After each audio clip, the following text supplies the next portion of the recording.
Hey everybody, just going to take a quick break from the show and tell you about Noom. Has Noom helped you? I believe it has. Oh, that's got an app. You can do tracking. It's terrific. It does. Noom builds personal plans that can meet individual needs. That's the thing. Takes into account any dietary restrictions, medical issues, other personal needs. That helps build a plan that works for you. And yes, so I know that you've had your own personalized program here that you've been working on.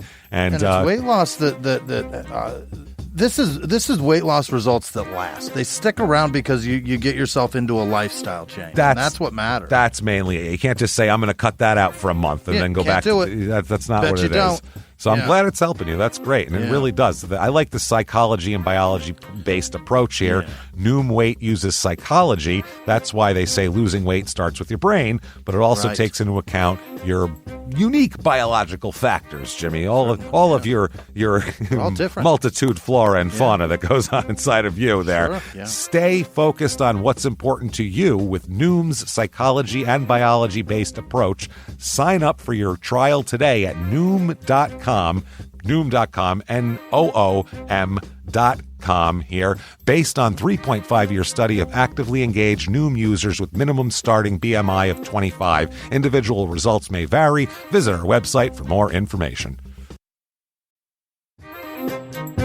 Hey everybody, just going to take a quick break from the show to tell you a little bit more about Rocket Money. It's the start of a new year. It's the perfect time to get organized, set your goals, prioritize what matters most. And for me, top priority is getting myself together here. Financial wellness, doing that, which that feels important, just feels like adult stuff that you have to do. And thanks to Rocket Money, my goals feel achievable now. They show me all my subscriptions in one place, help me easily cancel ones I forgot that I've been paying for, which happened to me. Absolutely happened to me.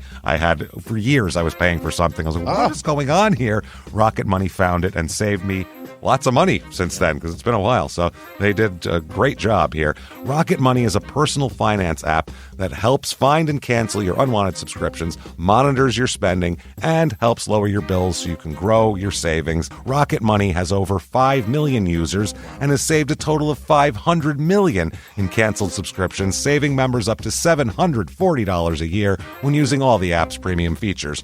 Cancel your unwanted subscriptions and reach your financial goals faster with Rocket Money.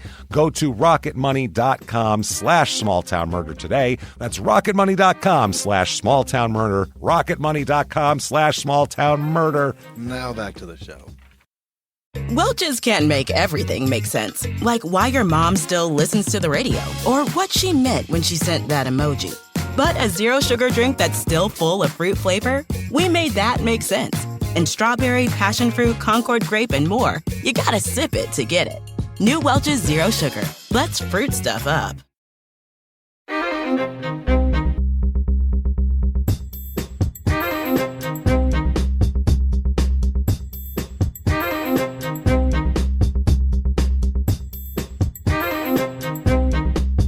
Hello, everybody, and welcome back to Small Town Murder Express. Yay, choo-choo. Yay, indeed, Jimmy. Yay, indeed. My name is James Pietragallo. I'm here with my co-host. I'm Jimmie Whisman. Thank you, folks, so much for joining us today on another insane edition of Small Town Murder Express. We pack it in tight here, and it's a wild story tonight as well. Before we start, just want to say, tickets are on sale. 2024 live shows. Dates are announced. Everything is on sale to the public. Get in there. Thank you. They are going extremely fast. Wow. Faster than we expected any tickets to go. So get in there and get those tickets. We're in 12 cities. No more dates are coming. We put out like 20 shows a month. It's really hard to get out to do live shows. So 12 Emphasis dates. on shutupandgivememurder.com. That's it. If you want to find third-party tickets, sites. go to shutupandgivememurder.com. If you want to find some ones... other tickets, go to shutupandgivememurder.com. We got messages, people saying, oh my God, why are your tickets $300? Our tickets are not $300. They're absolutely not, and they never will be. So no way. Unless we get the Rolling Stones to open for us, or like some 80-year-old band where it's like, I can't believe they're still alive and we have to pay. Unless that happens, we're not doing like, Bruce Springsteen's opening for him. That's interesting. And Billy Joel. They're going to do just old men that are singing. We're not doing it.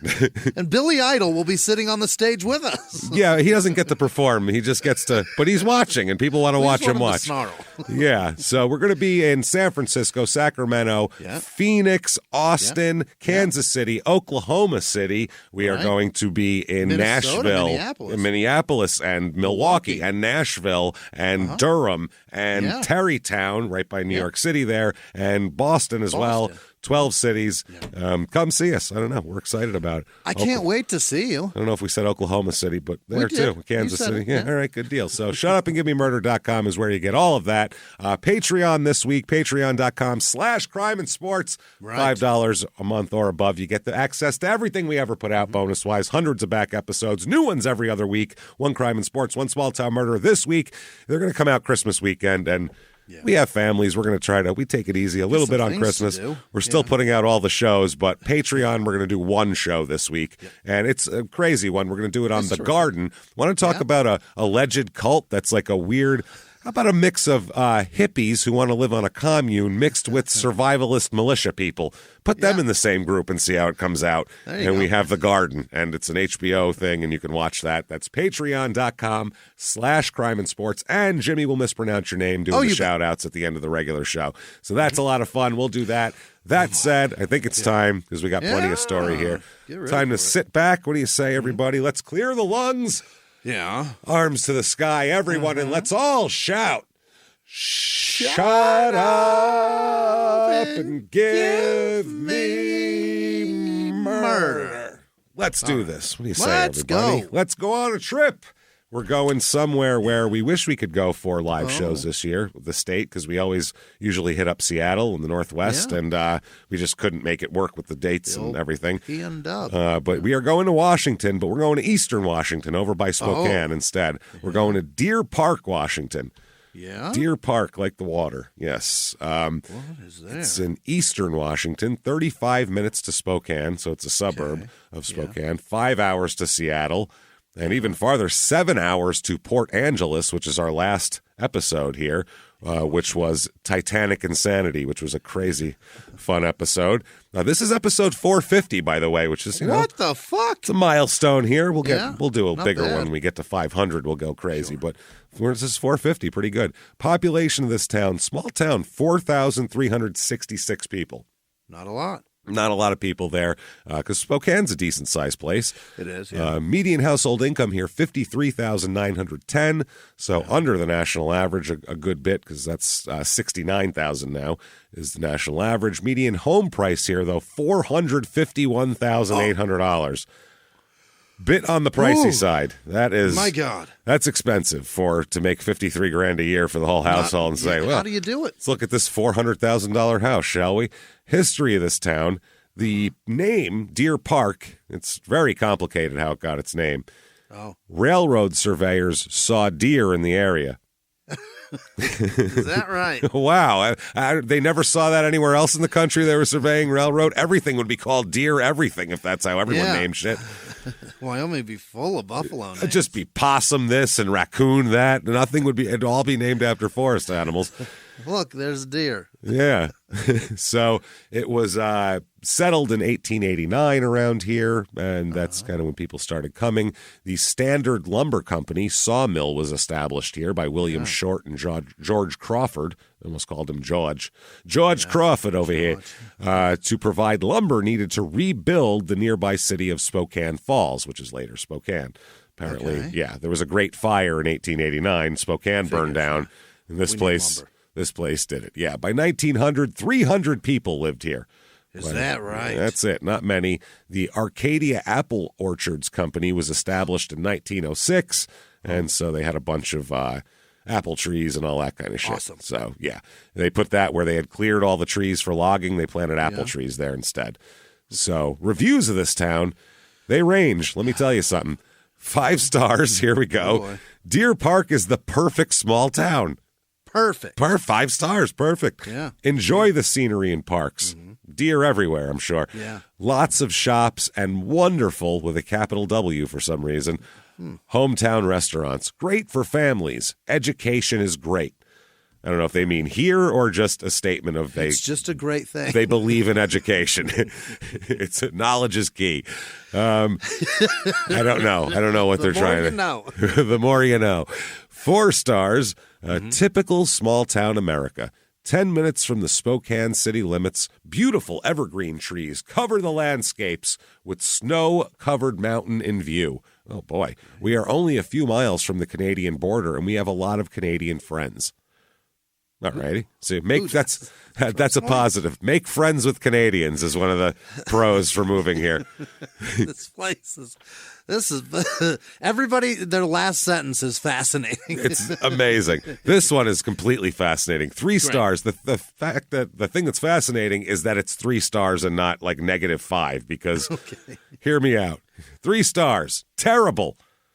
Absolutely terrible. That's the first 2 sentences. Yeah. Terrible. Absolutely terrible. The people here are very unwelcoming to outsiders and have very close-minded beliefs. I do not at all recommend moving here. 3 stars. 3 stars. Middle of the road. Terrible. What would be? They burned my house down. They came to my house and burned it to the ground and told us to leave. Slaughtered my children in front of me. 3 stars. And then they tied my wife to a stake and set her ablaze also. 3 stars. 3 stars. Don't recommend. Don't recommend. Fascinating. 1 star here. Deer Park is a small town just north of Spokane. So every review says it's definitely a small town. We know where it is. Yeah. We get that. It's small town Spokane. The town used to be a great family-friendly area with plenty of activities and places to go. Recently, the drug problem has gotten out of hand, and the community feels unwelcoming. Oh, no. So that's how you got it. Everybody's just high. Maybe it's deteriorating a little bit. I'm not sure here. So things to do in this town. This is something to do. I mean, if we saw a sign for this, brakes would be squealing, smoke coming off, pulling over. The annual You Pick Lavender Festival. I got to do it myself. You get to do it, Jimmie. Not you have to. You get to. Don't you understand? You pay extra for the experience. It's like people in New York that go apple picking and they pay $60 for a fucking bag of apples that's like $4 at the store. Yeah, it's the same apples, too, because they just pick them and then sell them at the store. There's a reason it costs less if I go to a wrecking yard and take the fucking fuel pump off of a vehicle. No, it's a You Pick wrecking yard. For the privilege and experience of doing that. We charge extra. You get extra. Yeah, that way you can take it off yourself and feel good about it. Bring your tools. They say if you've only considered lavender as a scent for soaps and perfume, you're in for a treat. You are mistaken. You are all fucked up, mister. Let me tell you something.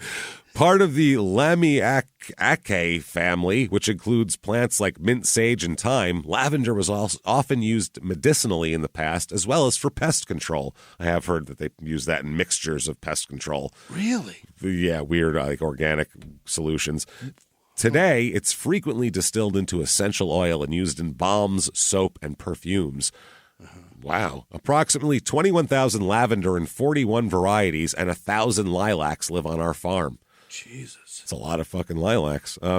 They said lavender's been seen in heavy use in the kitchen, both as sweet and savory dishes. It can be steeped or added as flavor to beverages like lemonade or tea.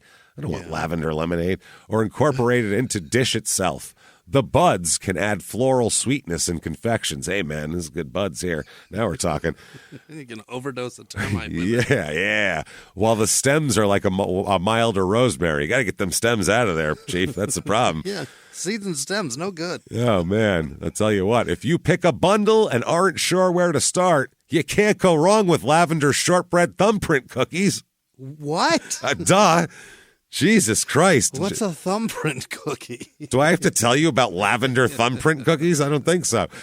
For the true lavender fanatics, you can purchase the lavender lovers package. So you get to fuck in the lavender is what that is, right out there in the flowers. Fanatics. Yeah, for $40 online through Friday, which includes a small bundle of lavender from the You Pick field, a lavender sachet, a cone or dish of lavender ice cream. One lavender beverage, and a Lavender Days t-shirt. Oh, and the t-shirt. And a t-shirt. I've been to Lavender Days. So Everybody throwing their $40 out there right now. Let's talk about some murder. What do you say? Because I am weirded out by the Lavender Festival. Who was doing that? They took it right down into sex, too. Like, why? That's what it felt like. Lavender I stayed for in a lovers. hotel this last year while we were on the road that had a lavender pouch on the bed, and I threw that shit right in the trash. Get that off my bed. What is this? Thanks for a sack of lawn clippings on my bed. I appreciate that. Thank you. Potpourri in my pillow. I don't need that. Yeah, that's no good. Just bush clippings. Thanks. Thanks for the yard waste. That's great. The gardeners must love this. Yeah, keep your landscape outside. Let's talk about a lady first of all here. Okay. Let's talk about Shannon, and it's Chanin for Shannon. Oh. Denise with a C instead of an S. What is going on? Conway is the last name, regular spelling. Oh, so this is her whole name. That's Two her fucked up names with Conway. Shannon Denise Conway. Poor thing. Yeah, she's always correcting people. Nope, not even. Nope, I bet I know how to spell Denise. Bet you don't. Just over and over. She's born in 1969. She is born in Anderson, Indiana. She graduated from Lake Mary High School in Lake Mary, Florida. So at some point, her family moved down to Florida there. From Indiana. Yeah, and then she attended Florida State University. Oh. And is very upset about them not getting into the national championship thing still to this day. No, that's not true. But she earned her Associates of Arts degree in art therapy from Seminole State College. I don't know. Is that therapy for you or therapy for others? I don't know. Is that to make yourself feel better or to therapy through art? I'm not sure how this works. That's Seminole State College? Is that different from FSU? I assume so, yeah. It's got to be, It's got to be, yeah. That's got to be a different thing, so... I don't know. Grad studies or something? Yeah, because it says she attended Florida State University. Oh, it doesn't say she graduated. Yeah, so she ended up somewhere else. I'm not sure.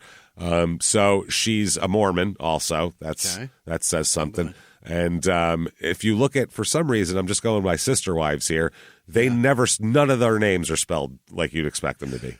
Yeah, none of them are. Mormons do love to, and they love wild, like Talmadge. You ever heard of the name Talmadge? Yeah. Well, that's like old school shit, but they like to put like Y's in places where people normally put an I and things like that. That's their jam, it seems like. But that is names like Noel. That's based nothing on but sister wives. So I mean that could be completely different. We can't make the Browns represent everybody because that's a weird. Not trying to put them over you. I got a lot of friends in Idaho, and the names that they have for children. Yeah, it's crazy. One kid named Ruger, James. Jesus, Ruger.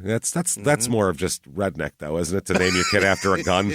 Probably. To name your kid after a gun is just red. That's Cash not with a K. I don't know what the hell that is. What are you, a juggalo? We're gonna make our kid make sure he's a juggalo. Cash with a K. Yeah. Now you're a juggalo. Like that's a juggalo. For Christ's sake. That's no good. Yeah, are you a juggalo or do you just like your grains in the morning? So in 1990, she gets married. She gets married to a man named Clay Starbuck, which sounds made up. That sounds like a 70s superhero, like a bad movie. Clay Starbuck in the year 5000. You know what I mean? And he's like in a spacesuit. Like one of the Brady Bunch kids said that was her boyfriend from another high school. It's Clay. That was Greg Brady's other stage name. Yeah, Johnny Bravo and Clay Starbuck. He had Johnny Bravo for pop shit, and Clay Starbuck is like when Neil Diamond and the jazz singer went to like Texas to do a country thing, and they cut to him in a beard singing "Love on the Rock." Love on the rocks. Ain't no surprise. Clay Starbuck. We just went off with a bunch of shit that was from before our time, which is great. A lot of people don't know what the fuck you just said. Nope, none of it. It's before my time. What were the things we just said? So you should know it. You are Estelle Getty on Golden Girls right now. Good. But I'm not. Estelle Getty didn't say shit before she was born. This is stuff I knew that was well before me. So I'm not expecting people to know shit I knew when I was a kid. This is shit I knew from when I was a kid. That would be arrogant. This is different. So Clay Starbuck, she marries March of 2000. They get a divorce. Yeah. So that lasts 10 years. The marriage. Lost out on all that coffee money. All that. Now there's a bunch of kids. There's going to be 5 kids involved that we'll talk about. She had 5 children? Well, not 5 altogether yet because they get divorced in 2000. But 4 months later, they get back together again. Oh. Which is odd. After no marriage? 10 years of marriage, and then you get divorced. It's weird to be like, it only take 4 months to go back. I could see 20 years later or something if they've resolved their differences or whatever, but... Or maybe even 5 years if you've gotten past whatever the differences were, and then you've also been in the dating world and seen what kind of piece of shit that is. 5 years? No. 5 years is still dangerous. 5 years is still, I might plot against your life, so let's not spend time together. That's not good. If the divorce wasn't too contentious, you know what I mean? Yeah. If it was one of those where everybody's sad about it and, you know, maybe, I'm not sure. But they get back together. Then in 2006, they get married again. Oh. So it takes them, I don't know what takes them 6 years to get married again. They have 5 children together and were already married for a decade. So it seems like, hey, you know what? Let's just do that. It takes a little while to forgive a blowjob, I think. Yeah, I think so. They get remarried in Alaska, where Clay is working on oil pipelines. Is that right? Yeah, and she is like a stay-at-home mom. He's working the oil pipelines. They live in Alaska. Then they end up in the Washington area, back again, down here in the Deer Park area. And in July of 2010, they file for divorce again. Jesus Christ, you two. So together for 10 years, divorce, and then together for another 10 years, almost exactly, and then divorced, which is pretty hilarious, honestly. Married for 4, though. They can tolerate 10 years of each other, and that's that. That's over. They're normal people. Yeah. I think that's what. That's I think that's the limit. threshold of relationships of marriages mostly. Anyway, after 10 years, you're either okay with the bullshit that we have, or you can't take it and you start over again. Yeah, when it's bad, that's when you really notice it at 10 years, probably. This fucking asshole. 10 years. 10 years is all you get. Do I decide to call this a waste or an investment? Do I stay or go? Yeah. How much do I have to pay this? Yep. So that's the joke there. How much would it cost me to stop talking to this person? So July 2010, that's the divorce thing. Now she enrolls in a dental assistance program after filing for divorce. So she's going to reinvent herself. She's got to make a living now too, because she's been a stay-at-home mom, so she wants to get out and have a career. So hygienist is great. They're officially divorced in July of 2010. Okay. Or 2011. They file in 2010, divorced a year later. They have 5 kids between them. Whew. Okay. Now, she is awarded custody of the 3 youngest children, which is 2 girls and a boy. Okay. Now, Clay is asked to pay child support and alimony because, that makes sense. And it also included in this is a restraining order against Clay in favor of her.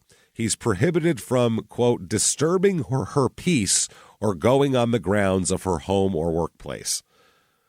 Yeah. Unless it's to pick the kids up or a prearranged thing. He can't just show up unannounced at her house. Sure. Now, one of their other sons is 17 years old. He lives with Clay. So he stays with Clay. The 3 youngest are with her, and then I think there's one that's older, and then the 17-year-old's with him. So this also, their whole divorce, thing, and had a parenting plan that addressed his custody and support. It was a small transfer payment from Shannon to Clay for the remaining period of his minority. So the 17-year-old, she paid him a little lump sum for his care, and then he would pay child support and maintenance. That's how they would make it all even. So now after the divorce, they maintain separate residences in the town of Deer Park. They're only a half mile away from each other, though. Really? Half mile's very close. Way too close for me. You could run a half mile. That's very close. You could be angry and run there. I could never. No, couldn't be me. You need some time. I put a good 2,000 miles in there. So I recommend it. 20 between. Yeah, it's not bad. 20's good though. 20's a good start. 20's pretty good. It's a good buffer. Yeah. You got to definitely drive and then want it, because you got to be once you're sitting at the 4th traffic light, you're like, what am I doing? Never mind. If you were going in a rage to yell and argue with somebody, never mind. 20 miles, you can calm the fuck down. Yeah. So despite all of this, Mr. Starbuck here, Clay, he would appear anyway at Shannon's residence to take the children to school most mornings. That was his deal. So October 2011, Clay is in arrears on his support and alimony payments. Uh-oh. So in an October 14th letter, Shannon unsuccessfully urges a judge to jail her ex-husband on contempt of court charges for failure to pay child support. How far behind? Well, we'll talk about that, but that's, okay. I don't know how they expect, that's one of those where it's like, unless it's like 5 years. Right. Then you don't jail somebody. Well, because how are they going to make money to pay you then? It just keeps stacking up, and then what do we do here? We got to make a plan of like, okay, well, you have to pay this money, and you have to work and do this, and here's your schedule. Create a cyclical problem for this person. I mean, if it's been 5 years, obviously they're not planning on paying, and then it's not coming. At that point, you go to do that kind of shit. Punish them, yeah. So he disputed these claims and said he'd paid her more than $43,000 and continues to pay her rent and utilities. But the court documents show that it's all ruled that he owes her about $9,000 that he hasn't paid her. Okay. So the court enters a judgment on an order of contempt for $9,166 in unpaid obligations and $500 in attorney fees. So $96.66 he's got to pay. And he was pissed off, and he sent her a bunch of angry text messages about this and saying, you're fucking me over, and this is, how am I going to do this? I think we were even. And also saying that he wants more time with their children and more say in raising them. So he's like, listen, you're wanting all this money from me, and I don't feel like I have a place with the kids at the same time. These two need a trial and a judge to make orders. There's a lot of this is a couple who's been married twice. This is not your regular, honestly, they don't have a regular beef. That's a different kind of relationship. Mm-hmm. Thursday, December 1st, 2011. Clay texts his children before 8 a.m. here. And that day, he said that his car died and that your mom's going to have to take you to school. Mm-hmm. Then he sent a similar text message to Shannon that was answered with a K, which is what divorced people send each other after information is given. So Clay's phone was then turned off. Okay. She took the children to school. At 9:18 a.m., her cell phone called the Spokane County 911. 9:18 a.m., and the responder did not hear anything intelligible during a 35-second call. Nothing that sounded like words that could be interpreted. This is the operator's quote. She said, a short, high-pitched guttural sound of a female followed by a rustling noise consistent with a struggle, and then the phone was disconnected. Guttural? So high-pitched and then guttural sound of a female followed by sounds of a struggle and then the phone disconnecting. That sounds like a problem. Yeah. 911, that's the call you're looking for, I feel like, to really pay attention, And if after this phone call is over, you use the word guttural to describe anything that just happened. And struggle. Guttural and struggle are two words that probably if you ignore that, intervention. What the fuck? So that call ended, and the operator dialed the number back, but it went immediately to voicemail. Okay. So, unfortunately, after that, though, the 911 operator ignored the 911 protocol for Spokane County. I guess they're supposed to call back twice. And additionally, the operator should have entered the call in a computer-aided dispatch log for police as well. Yeah. That way, the police they would get that, and then they would have, I guess, the option of should we go over there at that point. They should make the call. Right? Yeah. So they don't do that, though. They call back once, goes right to voicemail. It's like, well, that was weird. Next caller. And they move on? They move on. That's that. God. Caller number 8. That's it. Yeah, no, that's the wrong answer. Nope. So Shannon doesn't pick her kids up from school, which she's supposed to do and usually does. Yeah. One of her daughters texted her at 2:45 asking who was going to pick them up. And her phone responded. She responded on her phone a text saying, quote, "Dad, I have a headache. Stay there." Hey, everybody, just going to take a quick break from the show to tell you about the safest sponsor ever, Simply Safe. Absolutely. These people will keep you safe. It's amazing. You know that every 26 seconds a burglary takes place in the United States, according to the FBI. That means that by the time this podcast is over, dozens and dozens of homes will have been targeted, ransacked. God knows what happens here. So protect your home before it's too late with Simply Safe proactive security system. Simply Safe helps stop threats before they even even have a chance to break in. Named Best Home Security System by U.S. News and World Report 5 years in a row. And by us for about the last 8 years as well. If you trust us, believe me, you want Simply Safe. So visit simplysafe.com/small to claim 50% off a new system with professional monitoring plan and your first month free. That's simplysafe.com/small. There's no safe like Simply Safe.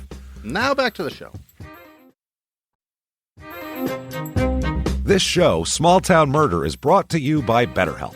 Get yourself some therapy, everybody. Honestly, here. We often hear about, red flags that you should avoid. Hey, that's a lot of a thing. It's become a real phrase now, real cliche. But why don't you focus also, you look at green flags in friends and partners. Look for good things as well. Right. And maybe you're not sure what that looks like, though. Therapy can help you figure that out. What are positive things? What are the green flags? And then you can practice them in your relationship.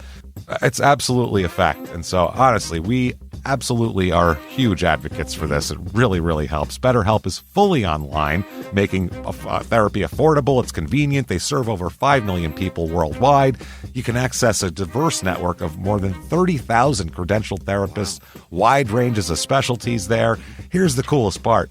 You're not getting along with your therapist, you're just not feeling it, you can switch at any time, no extra charge. Wow. The thing is, they want you to get help. That's it. And you can do it with BetterHelp. Discover your relationship green flags with BetterHelp. Visit BetterHelp.com/smalltownmurder today to get 10% off your first month. That's BetterHelp, HELP.com/smalltownmurder. Now back to the show. So wait for your father, basically. Her phone then texts Clay 12 minutes later saying, quote, "I just woke up. Can you pick up the kids?" His phone was turned on at 3:37 p.m., which that's when he got it. So it took a while. It was held in the ether there. By that time, one of the older kids had picked up the younger kids and taken them to Clay's house. Okay. That evening, one of the kids has a basketball game. Yep. Mom doesn't show up for the basketball game. No response when Clay and the children go over to her house after the game and he tries to take the kids home and knocking on the door, and there's nobody there. Right. So there's no answer. It's 509 North Riper Street, Reiper. So that you can call it Raper Street, which I don't like, obviously. I don't want to live on Raper Street. It's a 4-bedroom, 3-bath, 2,760 square foot house. It's a nice house. Nice place. Nice place still. It goes for the Zestimate on it was like $450,000. So Jesus Christ. Decent sized house, nice house, and nice neighborhood. The house is locked. It's dark. Nobody's there. Yeah. So the next day, Friday, December 2nd, 2011, Clay calls the Spokane County Sheriff's Office and asks for a welfare check because the children need to get in the house to get their stuff. And she never gives the kids keys also because she's afraid. She says that she doesn't want the father to get it. So if the kids have it, she's afraid Clay will end up making a copy of a key and having a key to her house now. That's what she doesn't want. Not a bad strategy. Which is, I guess, fair. Makes all the sense. She was with him for 20 years. She might know, that he's capable of that. Of his proclivities. Yeah. So deputies come to the house, and they find the lights out, doors locked, and a package sitting by the front door. Yeah. So they got no response, and they had no information. To them, it just looks like no one's home. There's a package outside, lights off. We're not going to bust the fucking door down. They said, they don't have enough information to get a warrant. It's not like there was foul play. And the 911 call isn't a known thing because the person didn't log it. So it's just a 35-second 911 call. It happened that some lady forgot about. And they're some guy forgot unaware about of that. Yeah, they don't have any idea. So Saturday, so the cops just leave. Yeah. Saturday, December 3rd comes around. A friend of Shannon calls the sheriff's department and asks them, could you please go over there again and check on this lady? Still haven't heard from her. He already did one of these, and we still haven't heard. So we're all getting a little worried. Apparently, she's good at corresponding. She's a big corresponder. She texts a lot of people. We'll find out. She texts a lot of people, friends and others. So they check, and they had her landlord unlock the door. Okay. Now, they enter the house, and everything seems pretty standard until they get to her bedroom, where they find her dead on her bed. Okay. That's the whoa, this is a rough one. So she is naked, bruised and beaten. She looks like she's been through the mill here. She's really, yeah. She's had definitely some physical altercation. There is a nightgown or robe, kind of bathrobe-y nightgown type thing, covering her arms, but that had been pulled up from behind her back. So it's just like on her arms, but like not covering her back, kind of bunched up at the top of her back, covering her arms. Like controlling her with it? I don't know about that. It's almost like if you had that on and then you slid down, it would climb up your back, I think, and then your arms would be out like this. Okay. Only a mattress pad was on the bed, so there's no sheets or covers or anything, which is strange. The blankets were what the detectives called somewhat folded on the floor, but the bed sheets are not in the room, which is, a domestic person that has kids and all that. Usually they have some form of sheet on the bed. The bed has linens on it. Yeah, even when you change your sheets, you don't have one pair of sheets. Yeah, most people have a 2,700 square foot house and kids and all that. They have multiple sets of sheets, at least Divorced two. Guy here, I got 2 pairs. That's what I'm saying. Yeah, 2 sets. Yeah, when one's in the laundry. So the body, though, her body is. This is the crazy part here. Her body is certainly posed. It is absolutely presented to be seen in a certain way. For whoever finds her? That is with, this is rough here. There is a dildo inside of her. Yeah. Oh. Inside the vagina there. And her hands are on a vibrator that's placed kind of near her pubic area there. I'll go by court document speak. That's how they put it. Her hands were on a massager placed on her pubic area. Placed on her pubic area. Like if you were putting it down there. Mm-hmm. And her cell phone was on the nightstand next to the bed. Also, her journal that is basically a bunch of shit about her divorce is sitting on her nightstand as well. There's a gun safe near the bed that's wide open, and in the gun safe are. It's like displayed. Like, hey, look at this. Are sexual devices all on the shelves. Sex toys of all kinds. And in the gun safe? In the gun safe, yeah. Wow. Just a bunch of stuff that a 40-year-old lady might have that's, a single 40-year-old lady might have lying around the house. So, yeah, she's got that in the gun safe. That'll keep it away from the kids, I guess. That's good. It's an interesting place to store. It's it's her valuables, or anybody's valuables. I don't know. I don't want it to accidentally go off. You never know. Yeah. So the coroner determines that she had been strangled with something soft like a towel or by a chokehold with an arm, something like that. Nothing hard, not a wire, not a rope. Yeah. There's no rope burns or anything like that.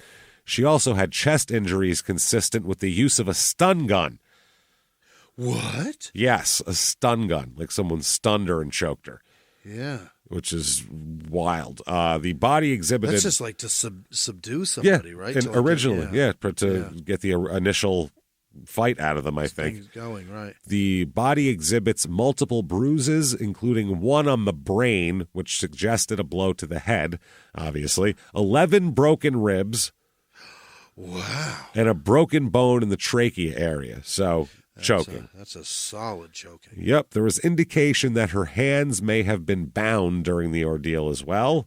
There's marks on the wrist. And the coroner believed the victim died on December 1st as well, the first day. She had been face down when killed. That's the other thing. Oh. She was face down because that's also bruising on the back as a knee in the back and the strangle. Right. And then moved to the bed and posed. Awful. And where are the sheets? Because I'm sure there's a lot of evidence on there, I would say, and genetic evidence, I'm sure, DNA, hair, things like that. Yeah. Somebody took the sheet with them. So obviously this needs a pretty thorough investigation. There's no doubt she's murdered. And it's bad. It's bad. It's, she's a suburban mom, for Christ's sake. Yeah. This is what people fear the most. Suburban mom butchered at her house. This is crazy. Right. So the investigation, Clay arrives at the home during the initial investigation. He shows up. Really? Yeah. He volunteered to a detective that Shannon was heavily involved with online dating and seeing several men at the same time, online dating. They told him to go to the sheriff's substation in Deer Park and tell them, because we're doing something. We're fucking busy. We're processing. We're processing. This isn't the place. So he goes down there. There's 2 detectives down there, and he provides a family history and also says she's going out with a bunch of guys, so that's who I would look into. The sheriff's detective, James Dresbach, said that he was surprised when Clay showed up at the substation, not knowing that his ex-wife had been killed. He showed up. They didn't tell him what happened because but it was just a crime scene. I mean, it's kind of obvious what happened, but he showed up at the substation like, hey, how's it going? Yeah. And the detective said, Deer Park is a small town. To show up and say he didn't know and nobody would tell him seemed disingenuous. He said, I told him this was about the death of his wife. His knees kind of buckled. He looked surprised and shocked. Okay, that's a good response. Yeah. The detective said he, gave him, and by the way, Clay he's just a pipeline worker with no criminal record. He's not like, he hasn't had like 10 rapes in his past or anything. So the guy said he gave him several moments to collect himself, and he said, quote, I just asked him, what do you think happened? His response actually made me jump. He said, quote, how do you mean? How should I know? Well, this was in the middle of his, like, being sad and knees buckling. Yeah. Yeah. You're an ex-husband of 20. You were married for 20 years. You don't know anything about this woman? Well, also you would say, I don't know. I wish I did know. Yeah. You would say, I shit. And there's a million ways to say it. How do you mean? How should I know is not the way you respond to it. All of the ways you respond, none of them are that one. So the cop said it was a complete change in his demeanor from being sad, which is, by the way, they test in an interrogation. They'll test when somebody's acting real sad. They'll ask them a confrontational question because a person who is actually in the throes of a breakdown won't be able to veer out of that. They'll still be in a breakdown while they're mad at you or whatever. But a person who's faking it will be like, "What, motherfucker?" They'll be like, "I don't know. Hey, fuck you!" Like that means they're faking. You can't pop out of a sob that quickly. Human beings aren't made like that. So after telling, then he told the cop that it was their job to find out what happened. He goes, that's your job? That's your job to find out what happened. Fair enough. Right. Yeah. The detective said, well, where should we start looking? This is how we do our job. We ask people questions and they give us clues. Especially people that have known the person for 20 fucking years. Ever heard of a clue? Yeah. We look for those. We're trying to get them. Trying to get one, and then we'll follow that. That's how it works. So the detective said, Starbuck said, just look in her laptop and her phone, and that will tell you everything you need to know. Okay. So the detective said he thought that Clay was faking emotion. Which is interesting. They said, did you see... they asked him later on, this detective, about tears. They're like, well, yeah, how much did he cry? I mean, how much does a guy have to cry? And the detective asked him, how many tears should a guy shed? And he said, I would expect one. I didn't see any. I don't know, at least one? I mean, that's something. So they're going to really, this is 2011, so DNA is a big deal here, and you can pull DNA pretty well. So as it goes on, the emphasis is going on to DNA analysis and cell phone records because that's what all fucking investigations have turned into now is, well, let's look at cell phones first of all before we get all crazy. So the law enforcement obtains DNA from Clay and his 2 older sons to establish the STR DNA consistent to the male Starbuck lineage. That's what they call it. So, it's the male half of the DNA. Yeah, they said this is the explanation. Scientifically, the YSTR is a type of DNA testing specific to the Y chromosome, which is only present in males. Although the test is reliable, it's less discriminating and cannot narrow the identification down to a particular individual male. Oh. It can just give you the line. So samples of the DNA were also gathered from additional men who had recently had contact with Shannon. Any guy, if you have a dick and you've talked to her in the last week, we're swabbing your shit. That's how it goes. Period. You're getting a swab. So they did DNA testing of swabs taken from her neck, face, fingernails. That DNA testing all revealed that the male Starbuck lineage matched the DNA found in those areas. Yeah. Now, there's also, she lives with male Right, the boys are there. She only has one boy there, and that's the youngest, and we'll talk about him. But she does see the other ones, too, though, all the time. They pop in. Yeah, we'll talk about him. His DNA, as we found out, is interesting. Okay, so they said one additional and unidentified male contributed to the YSTR DNA to the DNA on her neck. So there's an additional male contributing to that they don't have. It's not part of the family. Huh. Y DNA was also found in the vaginal swab and on her cell phone as well. Oh. But the male Starbuck lineage and all the other males tested did not match that DNA. Okay. Now, a total of 3 unidentified males contributed to DNA found in those locations, cell phone, vaginal swabs there. Okay. Another DNA nugget here, the youngest boy, remember how I said how, that DNA, that couldn't be because that isn't Clay's kid, we find out. Does he know that? I don't think so. Oh, my God. He's been paying child support for him, so I doubt it. My God. And he's this 10. Maury show just got juicy. Yeah, it just got way juicy. So that, not the father of the youngest boy. And he did the opposite of a Maury celebration. He was like, what? What the fuck?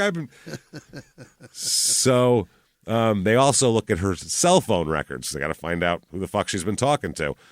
Yeah, does the DNA on the phone match the one? No, those are the unidentified males. Okay. So there's unidentified males and that DNA there. But the DNA, the cell phone and the vaginal swab don't match Starbuck lineage.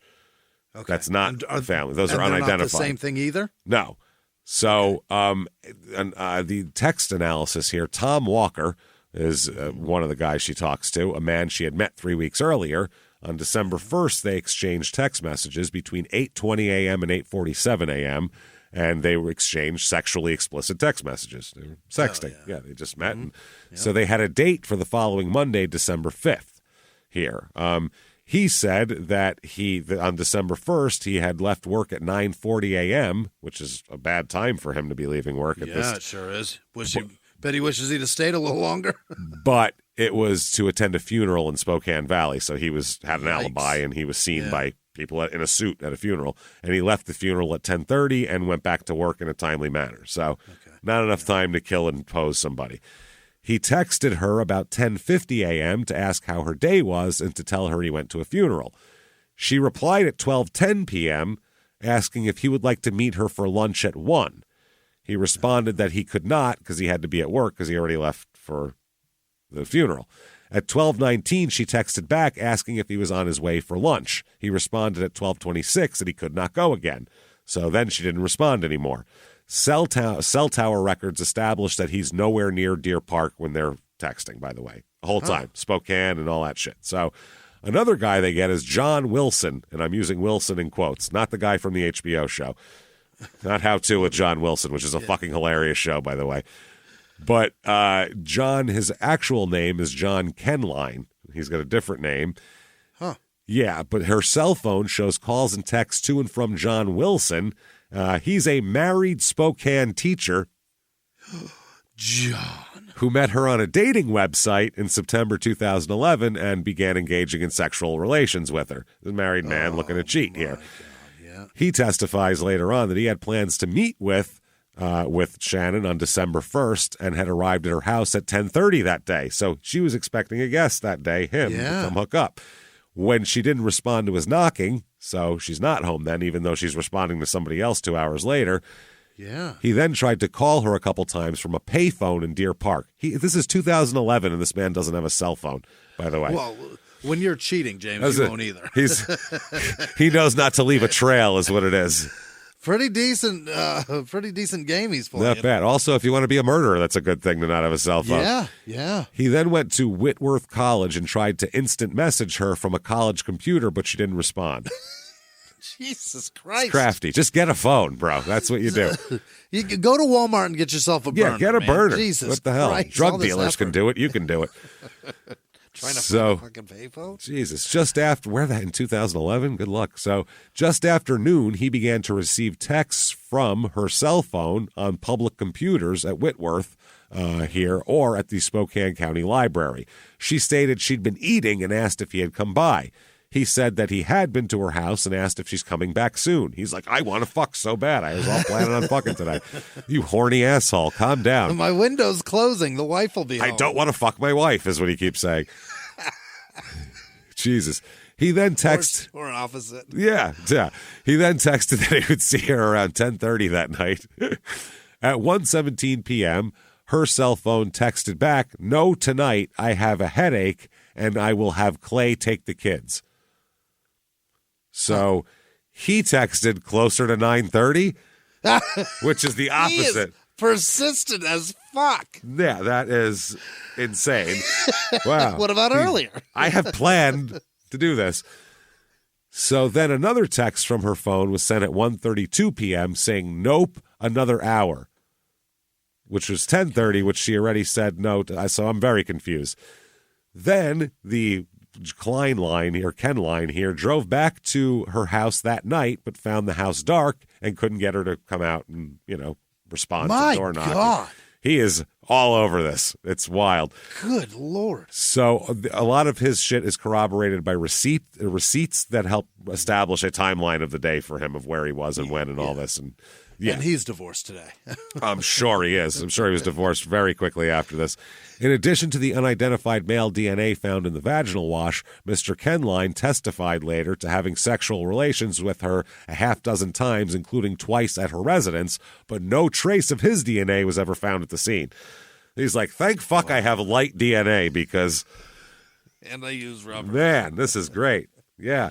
So after her body was found, a local dentist and member of the church that they belonged to told detectives that that Shannon had told this dentist that she feared Clay would harm her to get out of paying child support and other divorce obligations. And this guy said Clay told him months ago that Shannon was, quote, having an affair, texting men and cheating on him. And Clay told the man he installed a keystroke detection program on her computer to monitor her activities. So Jesus Christ, he was monitoring her like a Fortune 500 company monitors their fucking low-level employees. Yeah. They micromanage employees. Wow. Keystroke. So he's like reading messages. Keystroke she's is sending. I'm seeing every bit of activity you do on your computer, which is horrible, disturbing. Also, detectives go to search his home, Clay's home. And they found Shannon's death certificate displayed on his wall. He hung it like a fucking diploma? Or a deer head, however you want to look at it. That is disturbing. Like a largemouth bass. Jesus. Like an old Italian person hangs like a death certificate of my son, he died in the bed, and then they hang like weird shit like that. But they make like a whole thing in the corner like a shrine. This was just like shadow box. Yeah. This is just he framed it. This is weird. Also, a backpack containing divorce papers and printed emails between Shannon and another man.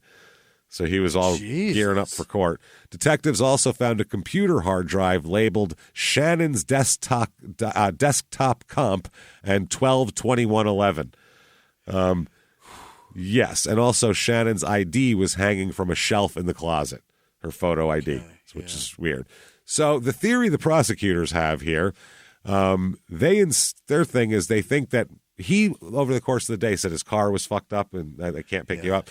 They think he faked his car troubles and instead, to get her out of the house to bring the kids to school so he could go into the house while she was gone, lay in wait for her, and then jump on her, hit her with the stun gun when she came through the door, and then do whatever he did. Wow.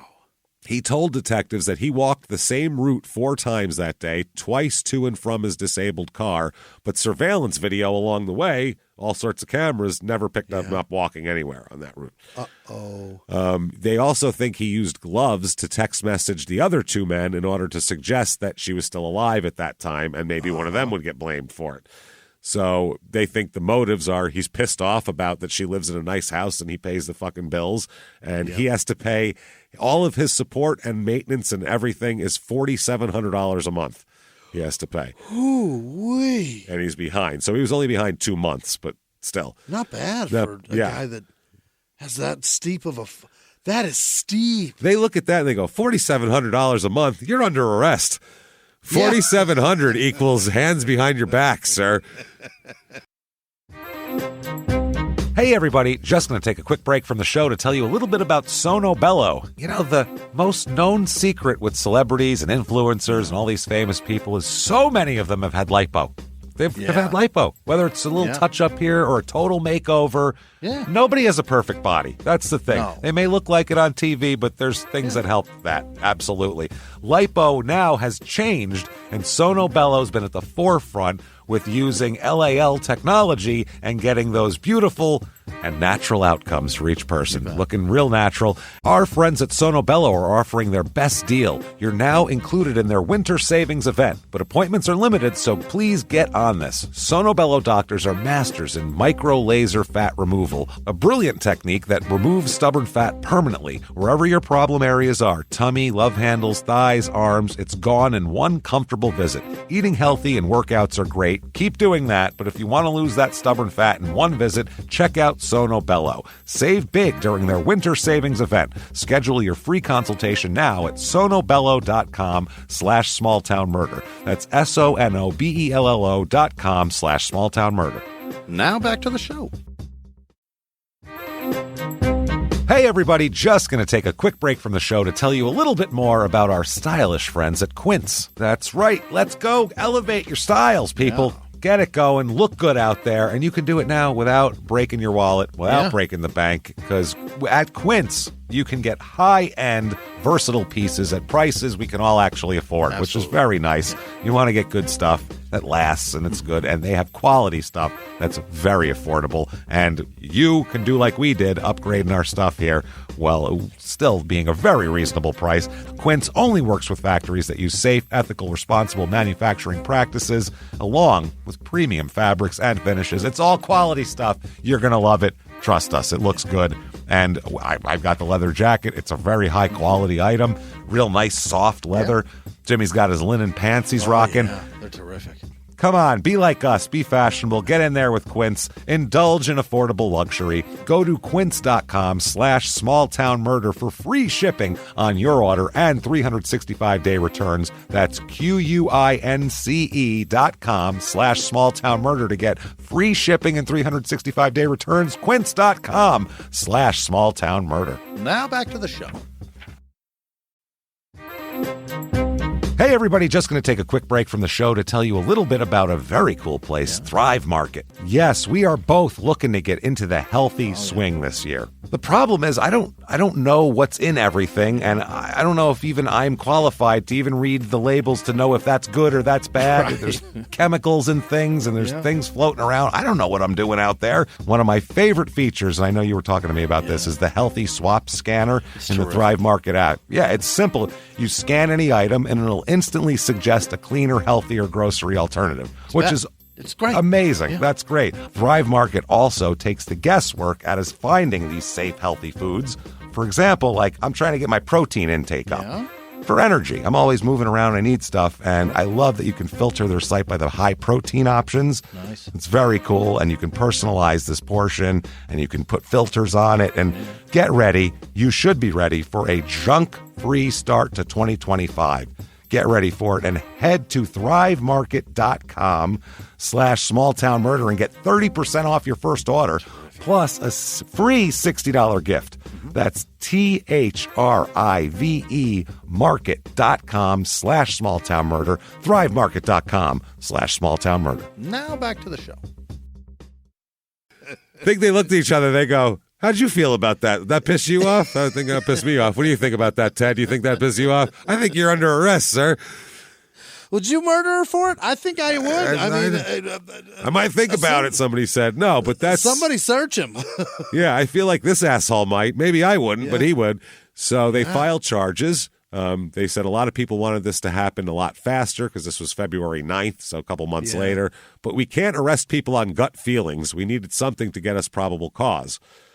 So they allege 1 count of first-degree murder with 5 aggravating factors, 1 count of sexually violating human remains, which the prosecutor said this is the first time in his career he's had to file charges of sexually violating human remains. Yeah. Because that's disgusting. Oh, because usually you do it before. They will not seek the death penalty, though. Is that right? Yeah. So what year is this? 2011. I don't think that they can get it because if they seek the death penalty, and now in Washington, you have to compare it to the worst case that didn't get it. Yeah. And the Green River Killer. So now nobody will ever get death it's in difficult. Washington. Yeah, the Green River Killer, he did this but 110 times. 100, yeah. Yeah, so it's a lot. It's worse. Over and over. Over and over and over. So in his interrogation, one of the main things is he denied killing her right away. And then he said his DNA was present at the scene because he used to live there. So obviously my DNA would be there. When they told him his DNA had been found under her fingernails, on her neck and face, he didn't say anything at that point. He just shut up. So they asked him, why'd you kill Shannon? And asked him if he planned to do so after he was notified about the court judgment that he had to pay her $9,000.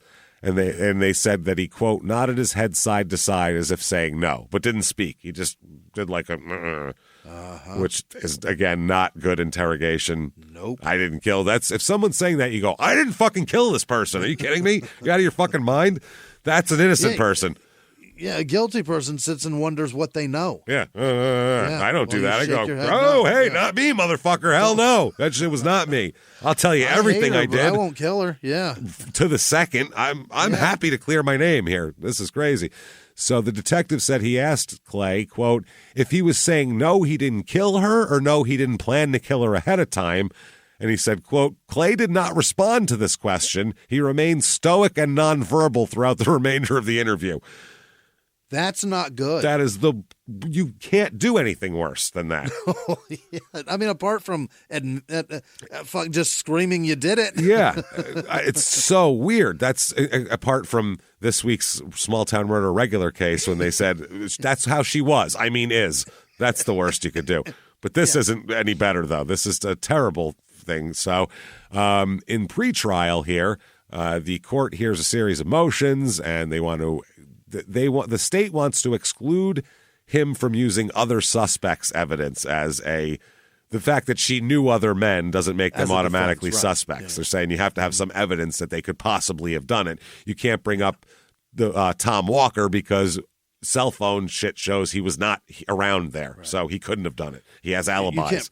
Can't just bring him up. You can't bring another suspect as a possible suspect unless you've got like evidence that they could have. He just wants to bring in anybody that any male she's had contact with from dating sites and all that kind of thing, just to make her look like a fucking harlot to the court, I think is what it is. And probably if he wanted to pose her like that and embarrass her, something tells me that's what he wants to do. He wants to keep embarrassing her.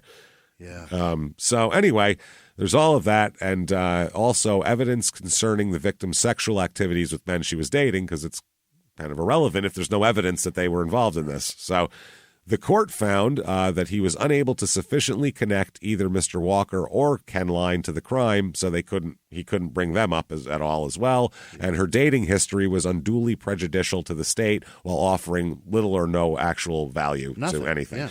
So the kids are on their dad's side. Really? This is Blake Starbuck, the son. The evidence points to many directions, but they just look at my dad. Then Blake said she would leave early in the morning, 2 a.m, come back 5, 6, and my neighbor was worried about the safety of my 3 younger siblings. And this is Austin Starbuck, which again sounds like a superhero name. Austin Starbuck. They are focusing so much on my dad that they're not considering anyone else. It would be different if they said it was his saliva or semen or sweat. My dad lived there until months before this happened. He would go over and fix her computer or put tracking software on it. But yeah, and then here is his defense attorney says, I can verify that they met with her in person, not only here, but in Seattle and Portland. These men were paying for trips and the police didn't talk to them. Huh. She was flying to see boyfriends that she had talked to and met in Seattle and Portland. That's why they're not they were in Seattle or Portland. That's why they're not probably suspects. If it's a proven, long way away. Yeah, if it's proven they were a 5-hour drive away that day, probably didn't do it. It's a thing. Yeah. So the trial comes along here, and the prosecution is insinuating, like we said, he faked his car troubles and did all that. He used the gloves to message, and it's all about the money. One of the son's teachers testifies. And this teacher here her name is Meredith Pearson. She met Clay and Shannon Starbuck on November 21st, 2001 for a parent-teacher conference. So she knows them just from coming in and sitting down at children's-sized school desks, okay? That's it. That's it. After Shannon and their son Marshall left, this woman said that Clay began volunteering information about Shannon's online dating life to the teacher that they just met. What? That is, highly inappropriate. Why would you? The teacher said, quote, he was concerned about some of the choices she was making with men she was seeing. He told me how the children hated her. The kids hate her. She fucks all sorts of people. No, you hate her. This unsatisfactory grade. Yeah. As a child, you don't really care who your mom's fucking as long as it's not in front of you. You know what I mean? Right. Wow. He said that the children hated her. Then, this is her quote, he said, I wouldn't be surprised if we find her dead. I wouldn't be surprised if we found her with her throat slit open. What grade does this woman teach? I don't know. Does it matter? She's a stranger. Teacher conferences. It's probably Austin's teacher. There's a picture of Abe Lincoln on the wall. This is crazy. Yeah. What are we doing? There's like A is for Apple. What the fuck is happening in here? You're bringing up slit throats. This is insane. And this is 10 days before she's murdered. Wow. So that is interesting here. Now, Clay, he testifies. He has to. You have to, yeah. Otherwise, it just looks bad. What else are you going to do? Yeah. So, asked by the defense attorney here, they said, did you kill her? And he said, no, I did not, which is not the way to say that. You don't answer that. Shit, no would be better. God, no. Fuck no would be a better one. Christ, I could never. Jesus Christ, I didn't kill her. No, fuck that. Shit, no. The prosecutor questioned him about his statements to witnesses both before and after the death. Why'd you tell the teacher weird shit like that? Why did you bring in all this crazy shit up? He admitted he told several people, including investigators, about his ex-wife meeting men on online dating sites. So 4 such men were texting Shannon Starbuck on the day they believed she was killed. So they said, do you think Shannon Starbuck's killer was trying to send a message with her murder, not a text message? Yeah. Right. He said, quote, I don't know. It would only be assumptions. Please assume. Assume away. He admitted, yes, he put software on her computer in 2010 that allowed him to spy on her online activities, but that software was no longer active for months before the killing, he said. He said, I was suspicious of online dating activities. I wouldn't say jealousy. It would be verifying, double-checking to find out whether someone was lying to you or not. Can you... What? Can you just make six a half dozen there pretty quick? That's the same exact thing. And also, you're divorced. Who gives a shit? It's not spying. It's just secretly watching. It's a totally different thing. I'm not overwhelmed. There's just a lot to do, and I don't think I can do it. Yeah. What a fucking... What are we talking about? What are you saying, sir? Holy shit. So... He was asked why he volunteered information about Shannon's dating history to strangers and cops and teachers. Yeah. And he said it was out of concern and, quote, to see if we could help her. She's getting all the help she needs. That's the point. Help her? She's 42 and she just got divorced from the second time from the same guy. She's looking for people. She wants to meet people. If you can help her what? Find more men? Like, what do you want? That's what I mean. I don't know what you're going to help her with. So she's doing great. She doesn't need your help. Not at all. The defense concentrated its closing argument on the unidentified DNA and inadequacies of the sheriff's investigation, which, yes, there are multiple strains, and especially in a sexual manner, vaginal swabs with unidentified DNA in it that's male DNA. Let's find out where that belongs. Love to know who that came from, but that could be there for a day, too. That's the other thing. So they also pointed to Ken Line, the teacher, as a possible killer, even though he didn't have a phone and receipts. I think he's just a horny guy. Just a horny, scummy teacher. So this is the defense. We heard the state a moment ago talk about, well, only Clay would know the content of those text messages sent to the children. Only Clay would say things like Dad or Marsh, the nickname of the youngest son. That's not what we heard from John Wilson. That's the alias of the teacher. That's not what we heard from John Kenline. That's what he said. He knew the kids' names and he knew the kids' schedule. Why? So they could arrange their dates. So they could arrange their sexual encounters. They're dirty, filthy genital rubbing, bumping all into each other. They're wet handshakes. Yeah. Like shaming someone for having sex while you're single isn't really a thing you can do in 2011 that anybody cares about. That's not the dunk you think it is, man. All those jurors are all fucking people online from dating too. Like they're like, what are you talking about? So he says John Wilson, John Kenline knew this. Shannon didn't even know his real name.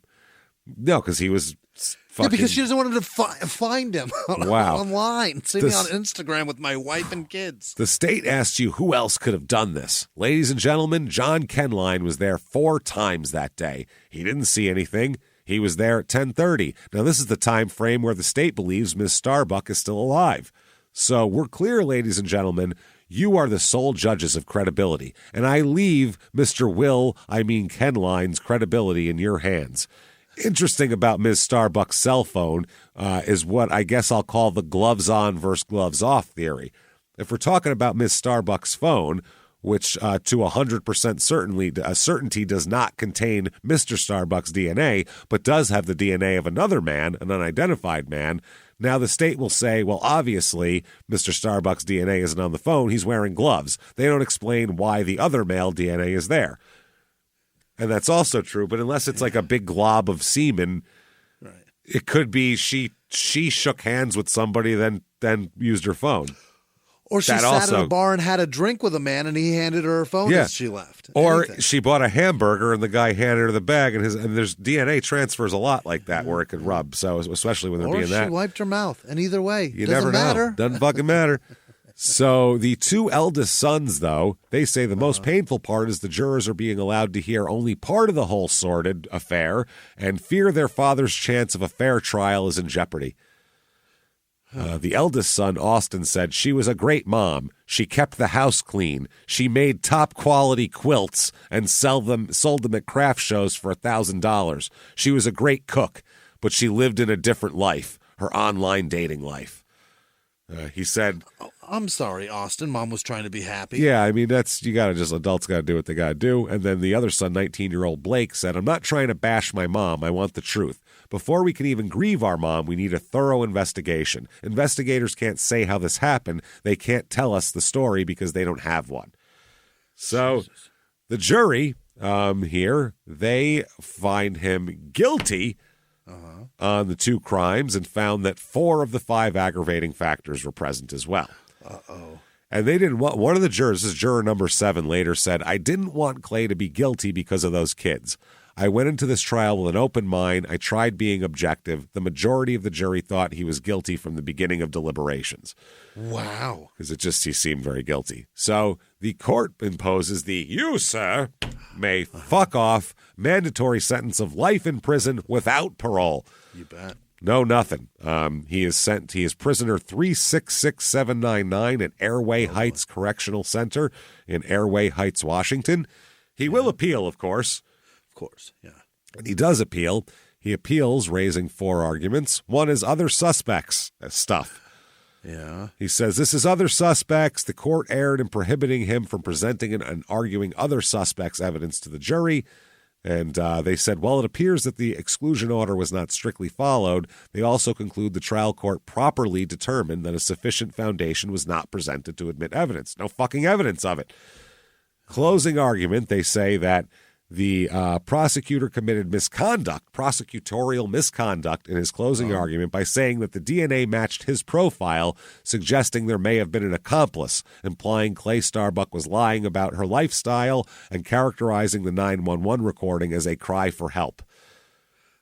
Oh. It was. Yeah, they're saying that you can't, he said you can't tell 1,000% if that was a cry for help. Okay. Oh, yeah. So, then how are you going to say you can't characterize it that way? clarify and characterize that way in the deal there. So the primary statements in question came from this. With everything that Mr. Reed has just said about what he claims wasn't tested and why, talking about what the defense attorney said, how does the defendant's DNA, the match of it on Ms. Starbuck, how does that exclude the defendant? I would submit it doesn't. He speaks of another contributor on the DNA. It's not known whether or not the perpetrator of this crime acted alone, meaning that maybe Clay had an accomplice, which is a weird thing to bring up when you're making a murder case. You should know exactly what happened when you make a murder case. It can't be like, I mean, who knows what really the details are. We weren't there.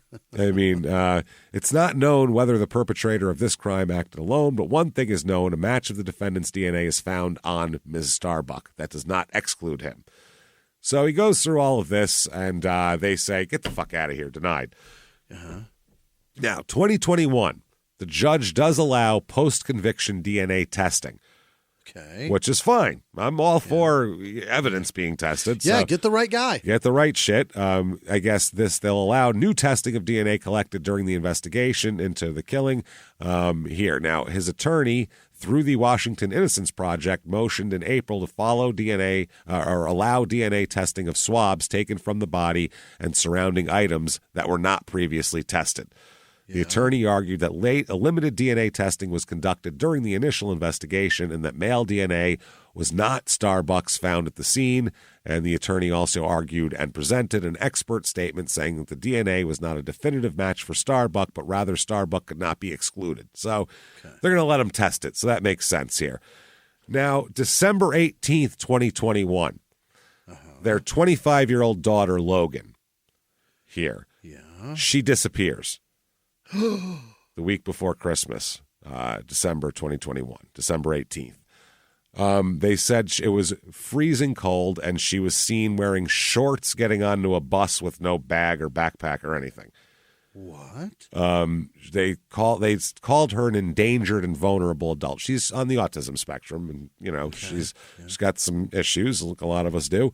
And she's 5'8", 160 pounds, short brown hair, blue eyes, and lip piercings, gauged ears, that sort of stuff, tattoos. Yeah. They describe her as reserved, and they said they're worried about her and worried about her well-being. And they said that she currently has a caretaker, but she was adamant about becoming self-sufficient. A few months ago, she had moved into her own apartment. And her brother said that was one of her long-term goals, was she wanted to have her own place. She wanted her own apartment. He said, I helped her move all her stuff in, brought a couch over, gave her a TV. I was kind of just with her, helping her out, getting her situated. Then, tragically, on February 10th, 2022, she is found near the Sans Souci Mobile Home Park in Spokane, in the Spokane River. In the river. She died from asphyxia due to drowning, and it's ruled a suicide. She went and threw herself in the river.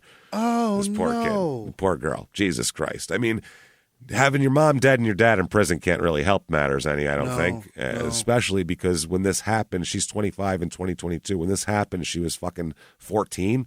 Yeah. How'd you like to be 14 and have this happen and have this be all everybody talks about around town, and you don't understand social shit? And she's working her ass off to be self-sufficient, and it's just frustrating. Yep.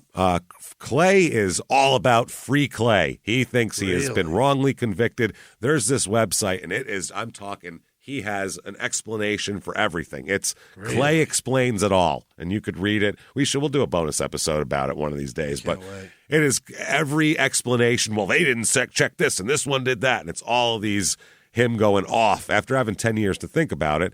Yeah. He's got a free Clay Instagram. Really? Oh, yeah. Instagram.com/convicted.by.criminals is his fucking thing. You, the balls. How dare you? And I have, here, look at this. I'll look at the fucking picture. This is some of his statements here. What is this? These are some of his stupid statements. Oh, my God. He is a rambling man. Lie, this, that. Oh, yeah, someone asked him to do it. And, Yep.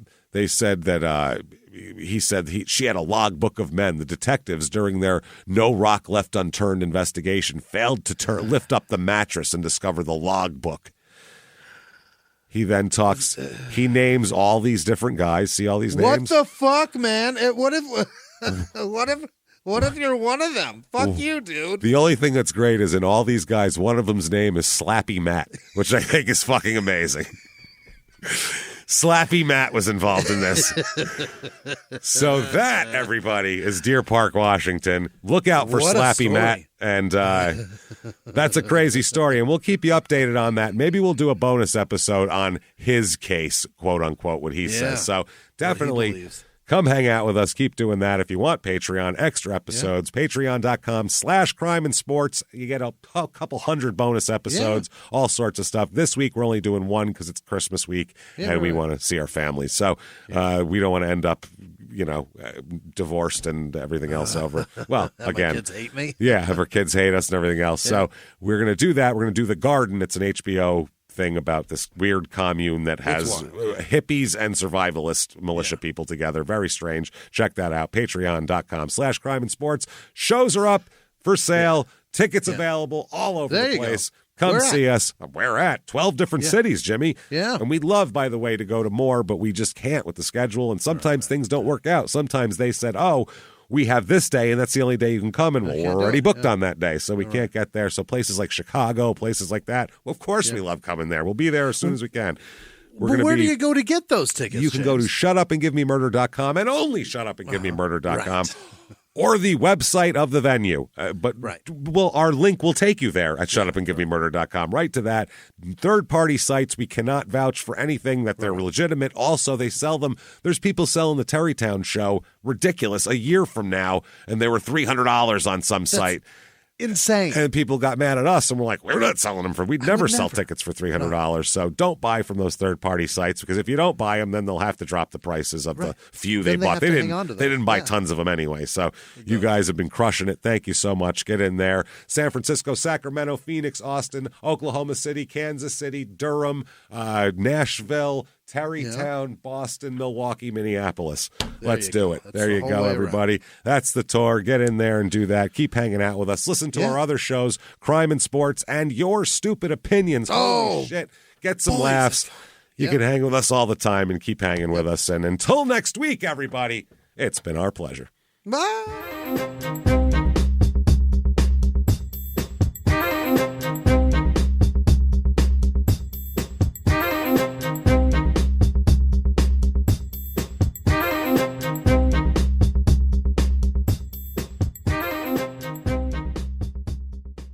If you like Small Town Murder, you can listen early and ad-free now by joining Wondery Plus in the Wondery app or on Apple Podcasts. Prime members can listen early and ad-free on Amazon Music. Before you go, tell us about yourself by filling out a short survey at Wondery.com/survey.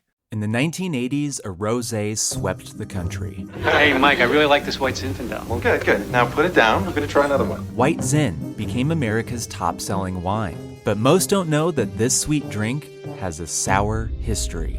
What began in 1986 with counterfeit bottles, a big fraud, a multi-million-dollar fraud, sent investigators chasing one of the most powerful families in the business, the Licciardis. But the closer the feds got to them, the more dangerous things became.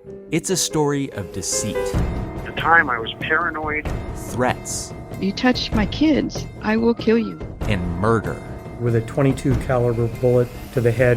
What started with a scheme to mislabel wine spilled into a blood-soaked battle for succession. Welcome to Bloodvines. You can binge listen to Bloodvines exclusively and ad-free on Wondery Plus. Join Wondery Plus in the Wondery app, Apple Podcasts, or Spotify.